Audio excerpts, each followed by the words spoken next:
22장 6절.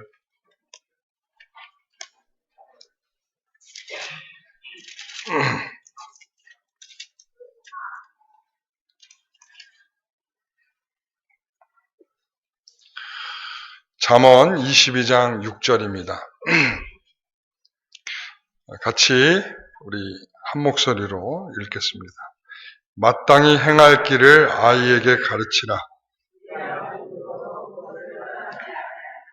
아멘. 다시 한번요. 우리 한 절이니까 오늘 외워봅시다. 마땅히 행할 길을 아이에게 가르치라. 그리하면 늙어도 그것을 떠나지 아니하리라.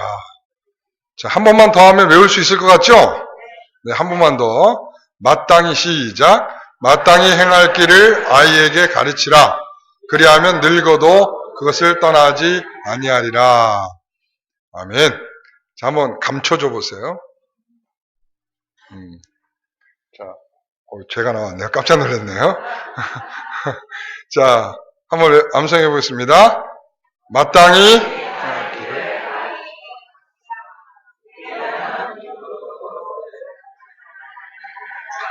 네, 한 번만 더 해보겠습니다. 자, 시작.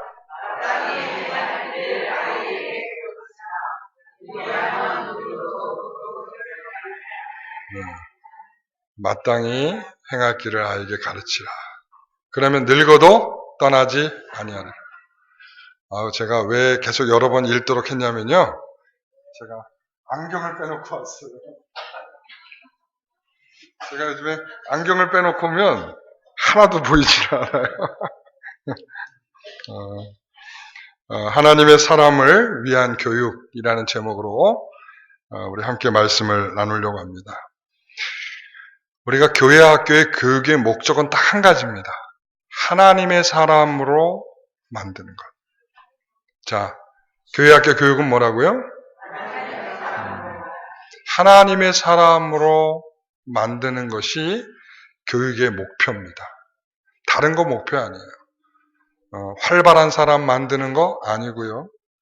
그리고 똑똑한 아이 만드는 거 아니고요. 하나님의 사람으로 만드는 것. 오늘은 제가 그래서 제가 오전 예배 때도 칼빈에 대한 이야기를 좀 했었죠? 그렇죠? 오늘 오후에도 좀 칼빈에 대한 이야기를 좀 하려고 합니다.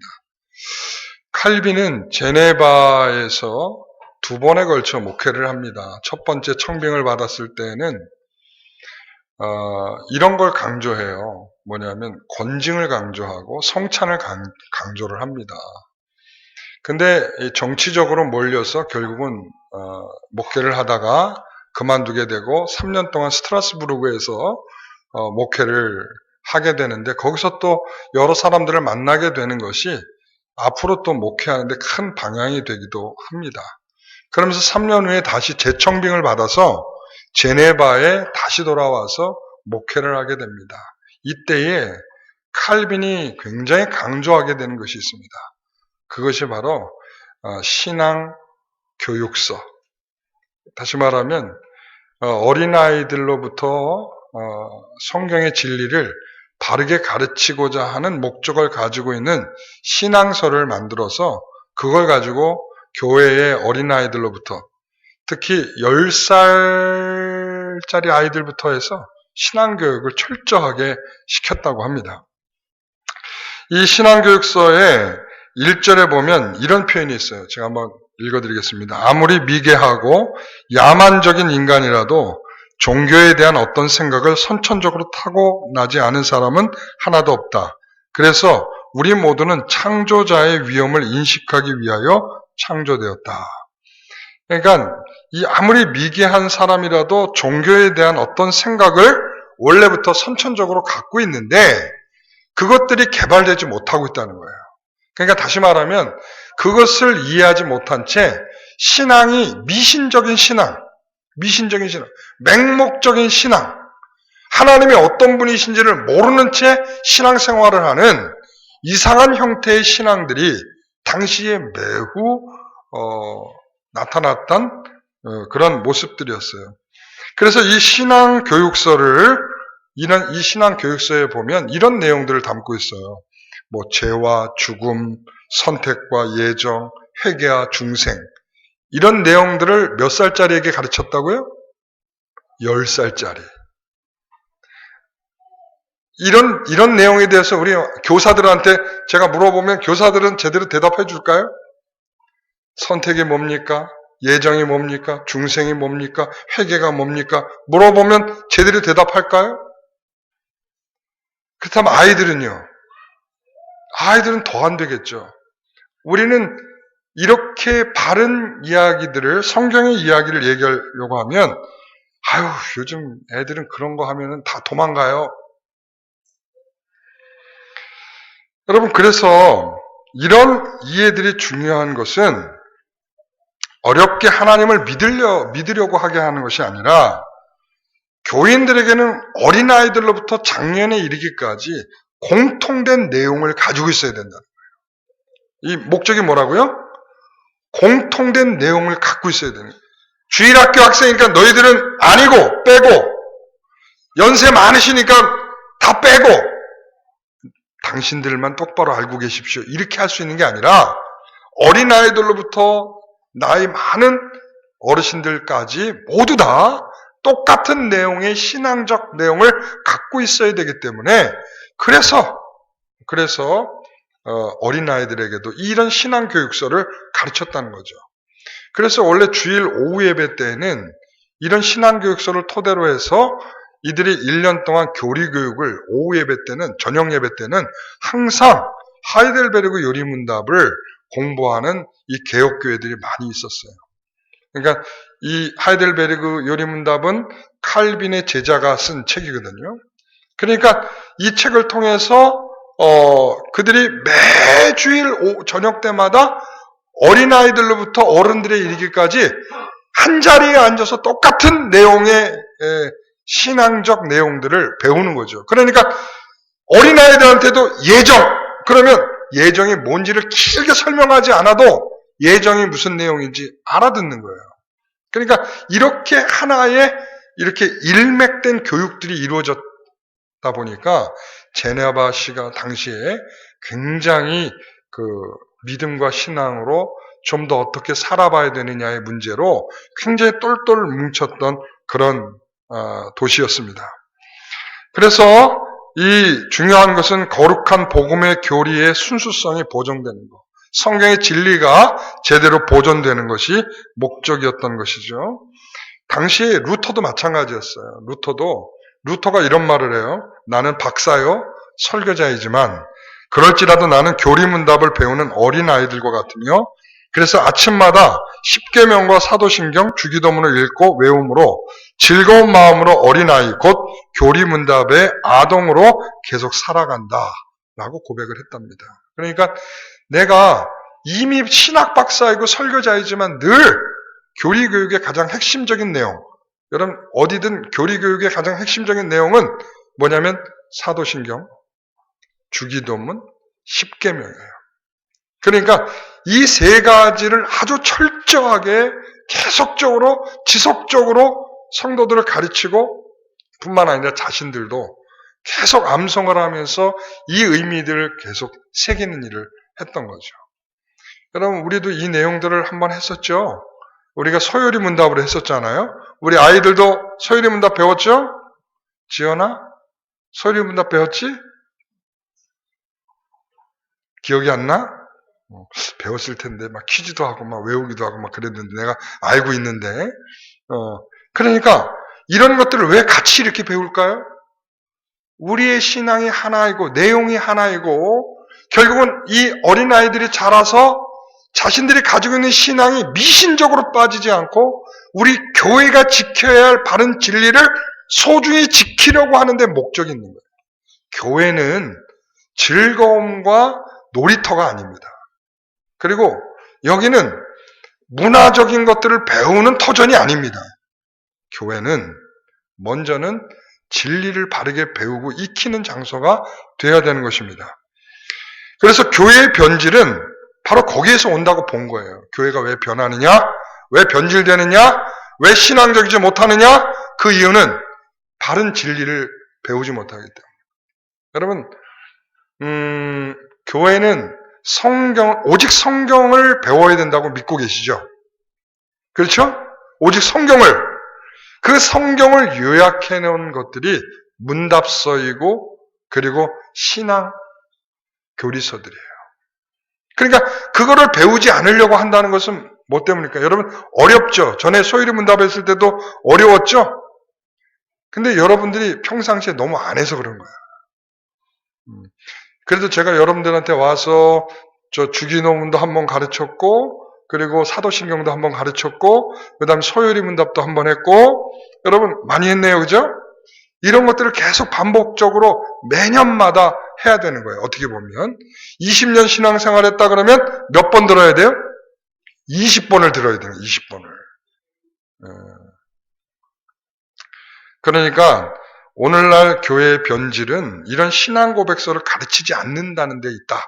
이렇게 보는 사람들이 많이 있고요. 그래서 고대 성장 위주의 역행하는 것이고 지루한 것이다라고 해서 교회들이 이러한 것들을 배우는 것을 꺼려해요. 가르치는 것도 꺼려하고 교사들도 배우려고 하지 않아요. 저는 우리 성도들 가운데 목사님, 제가 우리 성도들에게 그런 것을 가르치는 교사가 되겠습니다. 이런 사람들이 좀 나왔으면 좋겠어요. 원래는 이 칼빈은 이 직제를 이렇게 뒀어요. 목사, 교사 혹은 교수라고 표현했고요. 목사, 교사, 그리고 장로, 집사. 이렇게 교회에는 이 네 가지 직제를 둔다고 그랬어요.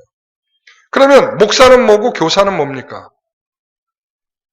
목사는 설교하는 것이고, 그 다음에 교사는 그 말 그대로 이 진리를, 교리를 가르치는 역할을 하는 거예요. 그러니까 어찌 보면 교회 안에서는 이것을 가르칠 수 있는 전문가들이 좀 있어야 되는 거죠. 목사만뿐만 아니라 성도들 가운데서도 이것을 배워서, 여러분 우리 장로님들이 그런 역할을 좀 해주면 좋겠어요. 예?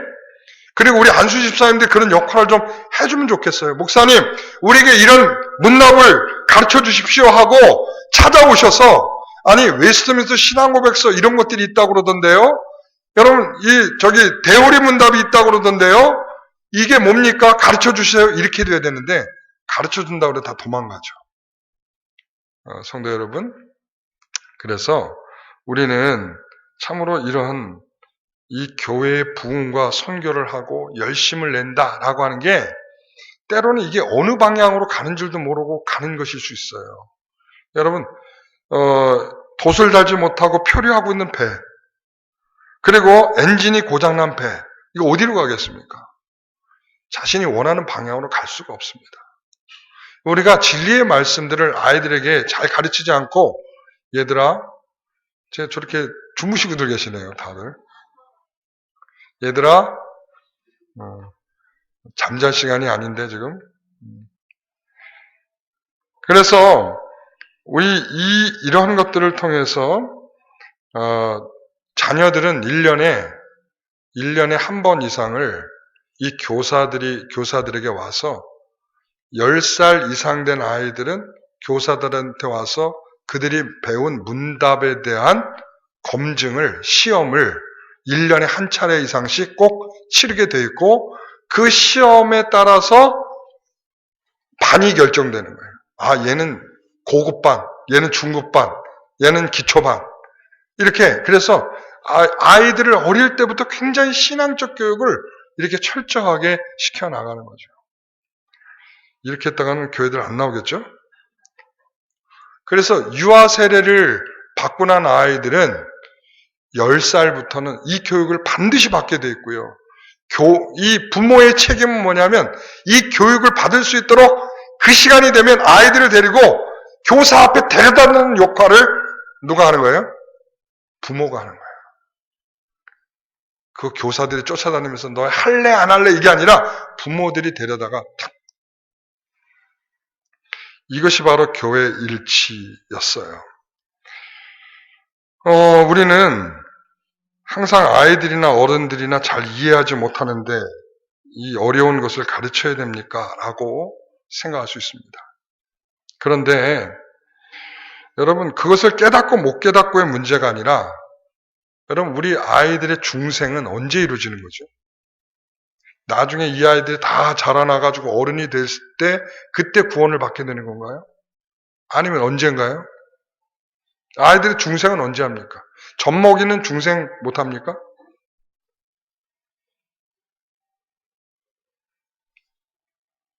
중생 못해요? 어린 아이들은, 애기들은, 젖먹는 아이들, 우리 젖먹는 아이들 많이 있는데, 젖먹는 아이들은 그럼 중생 못합니까? 그럼 저 상태에서 만약에 이 아이의 상태에 죽으면 어떻게 돼요? 지옥 가요. 그러니까 이 말은 뭐냐면, 갓난 아이들, 바로 태어난 아이들도 뭐 할 수 있다는 거예요? 중생할 수 있다는 거예요. 그 중생한 아이들한테 그 바른 중생의 교리를 가르치지 않는다는 것은 이것은 책임을 다하고 있지 못한 것이죠. 그래서 우리 영광교회가 앞으로 저는 이렇게 생각해요. 우리가 가족주의를 함께하는 이유도 거기에 있는 것이고 부모와 함께 성경의 말씀들을 아이들에게 가르치려고 하는 것도 지금은 내용이 굉장히 그냥 설교한 내용을 가르치는 데 목적을 두고 있지만 실질적으로는 이 교리문답들을 가르치려는 데 전 목적을 좀 두고 있는 거예요. 지금 부모들도 제대로 이해되어 있지 않은 것을 지금 못하니까 지금은 이렇게 설교한 내용을 그냥 그런 정도의 수준에서 가르치는 걸로 지금 다 하고 있지만 진짜 방향은 우리가 가지고 있는 본질의 교육을 서로 어려서부터 부모로부터 자녀에게 들려지게 하고 그런 것을 목적을 두고 하는 것입니다. 그래서 오늘 아까 6절의 말씀에 뭐라고 그랬어요? 성경은 마땅히 행할 길을 아이들에게 가르치라. 이 말은 무슨 말일까요? 마땅히 행할 길을 아이에게 가르치라. 성경을 부지런히 가르치라는 말이 되겠죠. 그죠? 여기 가르치다라고 하는 단어가 재밌어요. 가르친다는 게 우리가 지식을 전달하는 것으로 생각할 수 있잖아요. 그죠? 근데 여기서 가르친다라는 말이 뭐냐면 바치다라는 의미예요. 그러니까 결국은 뭐냐면 이 아이가 이 말씀을 배우면서 자기가 하나님께 드려지게 되는 거죠. 그러니까 가르치는 것이 단순히 지식이 전달받는 것이 아니라 우리가 하나님의 사람으로 변해가는 거예요. 교회의 교육은 지식을 전달하는 데 목표가 있지 않아요. 그래서 교사들의 헌신이라고 하는 것은 그리스도를 닮아 힘써 그리스도의 모습으로 아이들에게 다가서서 그 진리를 소개해 주지 아니하면 그 진리는 다 죽은 진리가 되는 거예요. 가르쳐질 수는 있지만 그것이 받쳐질 수는 없을 거예요. 여러분, 우리 교회의 교육은 단순하게 지식을 전달하는 데 목적을 두지 않고 있어요. 받쳐지도록 하는 거예요. 다시 말하면 하나님의 사람이 되어가도록 하기 위한 방법인 것이죠. 목표는 그것입니다. 하나님의 사람으로 만들어가는 과정이고요. 그것이 신앙의 목표가 되는 것입니다. 우리 초등학교 학생부, 청년부를 거치면서 우리 아이들은 하나님의 사람으로 더욱 성숙해져 가야 되는 것입니다. 혹시 우리 교육은 이렇지 않습니까? 더 자유로운 인간이 되라. 더 행복한 인간이 되라. 보다 좋은 인성을 가져라. 더 잘 먹고 잘 사는 사람이 되라. 혹시 우리 교회에서 이런 거 가르치고 있지 않나요? 목표와 방향이 다른 것입니다. 세상에서 좀 더 잘 살아보기 위한 괜찮은 인간상을 만드는데 교회가 목표로 삼고 있지 않습니다. 그래서 교사들도 자녀들도 말씀을 가르치고 배우며 그 배운 말씀들을 실천하여 하나님의 사람이 되어 살고자 하는 내 힘을 기울여야 할 줄 믿습니다. 여러분, 신앙교육은 어찌 보면 죽고 사는 문제입니다. 여러분, 우리가 호세아 4장 6절에 있는 말씀처럼 내 백성이 무엇이 없어 망한다고요? 뭐가 없어서? 할렐루야. 지식이 없어서 망한다. 그래서 지식이 없어서. 그렇게 망하지 않게 하기 위해서 교회에서 아이들을 가르치는 겁니다. 하나님을 잘 이해하지 못하고 하나님을 모르고 예수 그리스도가 뭔지 모르고 중생이 뭔지 회개가 뭔지 다시 사는 영광스러움이 뭔지를 배우지 못해서 죽어가는 망하는 백성 되지 않게 하기 위해서 교회는 가르치는 것입니다. 여러분, 그래서 그렇게 가르쳐지게 되면 늙어서도 변하지 않고 늙어서도 그것이 자신의 생명이 되어 하나님을 떠나지 않는 결과를 가져오게 할 줄 믿습니다. 여러분, 그래서 보세요. 자, 많은 예를 들면 여러분 힘드니까 1절 한번 읽어보세요. 22장 1절. 많은 재물보다 명예를 택할 것이요 은이나 금보다 은총을 더욱 택할 것이라. 이렇게 말했어요. 많은 재물보다 명예를 택할 것이 은이나 금보다 은총을 더욱 택할 것이다. 이 재물이 중요하지 않다는 말이 아니고요. 돈을 부정하라는 말도 아닙니다. 재물을 정당하게 취득하고 불명예스러운 방법으로 재물을 모으지 말라는 말입니다. 그래서 우리는 부자가 되라는 것이 덕담이 아니라 거룩한 부자가 되는 것이 목적이어야 됩니다. 거룩한 성도가 되어야 됩니다. 하나님의 뜻을 따르는 부자 말이죠. 그래서 제가 아침에 말씀드렸죠. 어떻게 이해했다고요? 재물을 모으는 거 어떻게 모으라고?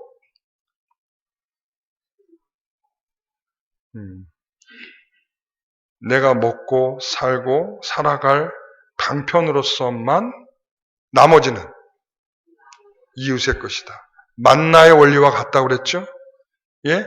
내가 먹고 내가 좀 더 나중에 더 먹어야지 하고 챙겨놓으면 다 어떻게 돼요? 썩어버리니까. 그런 방식으로 내 재물을 축적해가면 그것은 나쁜 부자가 되는 거예요. 그러니까 그런 식으로 부유해지지 않겠다라는 것이죠. 2절을 보세요. 2절을 보겠습니다. 가난한 자와 부한 자가 함께 살거니와 그 모두를 지으신 이는 여호와시니라. 이는 가난한 사람과 부자나 모두 하나님 앞에서 동등하다는 뜻이죠. 오늘날 물질을 가졌냐에 따른 차별이 많은 세상인데 그래서 교회도 돈이 있어야 대우받는다면서요. 예? 누가 그런 말을 하고 있는지 모르겠지만 그렇다고 그러대요. 물질적으로 빈부의 차이에도 불구하고 모든 사람은 근본적으로 동등한 것입니다. 왜냐하면 그 모든 사람이 다 누가 만드셨어요? 가난한 사람도 하나님 만드셨고 부한 사람도 하나님이 만드셨습니다. 이 말씀은 또한 가난한 사람이든 부한 사람이든 모두 하나님께만 의존해야 된다는 말입니다. 하나님만 나는 부자니까 하나님을 의지하지 않아도 돼가 아니라 부자여도 하나님을 의지해야 된다는 말입니다. 왜? 하나님에 의해서 만들어진 존재니까. 가난한 이유로 멸시를 당해서도 안 되지만 부하다는 것 그 자체만으로 또한 적대시해서도 안 되는 것입니다. 그래서 여러분 잠언 14장 31절에 보면 가난한 사람을 학대하는 자는 그를 지으신 이를 멸시하는 것이다. 그래서 우리는 이와 같이 이러한 지혜를 우리가 성경을 통하여 우리 아이들에게 진리로 가르치는 것입니다.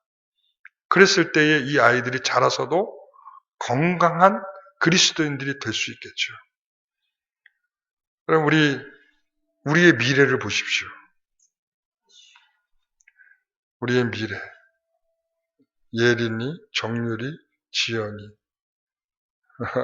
준아. 우리의 미래입니다.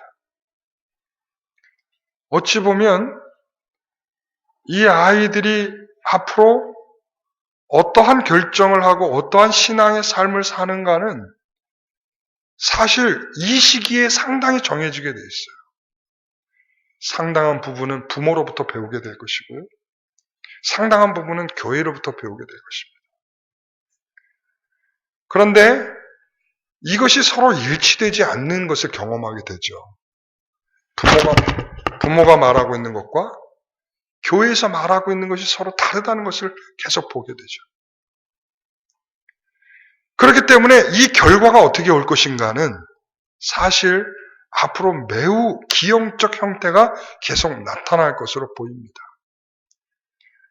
그러므로 저는 우리 모든 성도들이 한 마음과 한 뜻, 한 생각, 한 믿음이 되기를 소망하고요. 그러기 위해서 우리 온 교회가 함께 힘써가야 할 일이 될 것입니다. 나는 뭐 자녀가 없으니까 난 신경 안 써도 돼. 내 자녀 아니니까 내가 신경 안 써도 돼. 여러분 알고 계시죠? 유아 세례를 받은 자에 대한 책임이 누구에게 있을까요? 부모에게 있고요. 첫째. 두 번째 누구에게 있을까요? 교회 공동체에게 있는 거예요. 교회 공동체. 그러니까 내 자녀가 아니니까 저 아이가 지금 입교를 하든 말든 믿음이 없어서 교회를 떠나게 되든 나하고는 상관없어. 우리 자녀가 아니니까. 여러분 이런 관점이 아니라는 거예요. 우리는 한 교회 한 공동체의 믿음의 한 원리를 가지고 살아내야 될 영광교회입니다. 우리 사랑하는 성도 여러분, 다시 한번 22장 6절 말씀을 우리 한번 다시 한번 암송해 봅시다. 자, 마땅히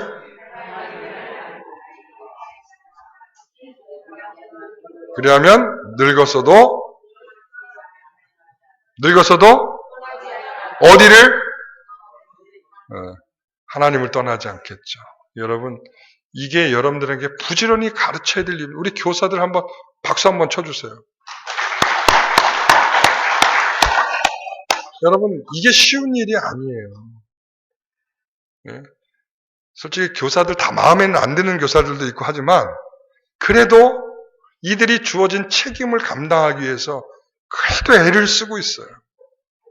우리가 이런 것들 존중해야 되고 또 칭찬도 해줘야 되고 더욱 격려도 해줘야 되고 잘할 수 있는 환경도 만들어줘야 되고 그 더 많이 기도도 해줘야 되고 그리고 우리들의 아이들을 적극적으로 어떻게 해야 된다고 그랬어요 아까?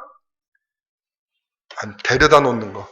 교사들 앞에 데려다 놓는 역할은 당신들이 하십시오가 아니라 부모들이 책임지고 앞에다 앉혀주는 역할은 부모들이 해줘야 될 역할이에요. 너 오든지 말든지 야 네가 알아서 해. 여러분 이런 방식으로는 안 된다고요. 우리가 이런 교육이 어찌 보면 매우 힘든 교육일 수 있지만 그래도 우리 영광교회에서 잘 감당해내고 있는 우리 교육부 우리 목사님, 우리 안광현 목사님 그리고 우리 소천원 강도사님 그리고 이제 올해는 우리 아내가 이제 유치부를 담당했는데 이제 내년에는 우리 이제 임수연 전도사님 이렇게 해서 우리 그 교육을 담당해주고 있는 우리 교육자들의 마음들을 위해서 기도해 주셔야 됩니다. 아시겠습니까? 그리고 이 일을 위해서 수고하는 교사들 정말 힘듭니다. 내가 한번 밥 한번 사줄게. 여러분 이런 말을 하는 나는 우리 성도들을 못 보는 게 너무 안타까워요. 교사들을 그 수고를 보면서도 내가 한번 밥 한번 살게 이 말 안 나오나요? 난 이해가 좀 안 돼요. 예? 저는 그런 좀 마음이 드는 우리 성도들이 좀 있으면 좋겠어요. 사랑하는 성도 여러분, 꼭 내년에는 우리 교사들이 너무 약속들이 많아갖고 이 성도가 먹자 저 성도가 먹자 그래서 교사들이 시간이 없을 정도로 그렇게 스케줄들이 막 잡히면 좋겠어요. 좀 그런 부분들이 칭찬이 되어져야 의욕이 생기고 또 더 열심을 내고 아이들을 위해서 더 힘을 내지 않겠습니까? 예, 이런 것들이 이게 한 교회인 거예요. 한 교회. 예. 우리 기도하겠습니다. 하나님 감사합니다. 우리 사랑하는 우리 주의 자녀들을 잘 키우기 위해서 힘쓴 교사들, 우리 교육자들을 기억하여 주옵소서. 우리 유치부 2명, 그리고 또한 우리 초등부 3명, 학생부 1명, 이렇게 한 과정을 이제 수료하고 그 다음 과정으로 올라갑니다. 주 하나님께서 이들에게 더 은혜를 주셔서 이들이 몸이 성숙해가는 것처럼 마음도 신앙도 성숙해갈 수 있도록 인도하여 주옵소서. 하나님께서 오늘도 이 말씀을 통해 우리가 부지런히 아이들을 가르치며 또 이들을 위해서 하나님의 사람이 되도록 힘써 가르치는 우리 모두가 되게 하옵소서. 예수님의 이름으로 기도하옵나이다. 아멘.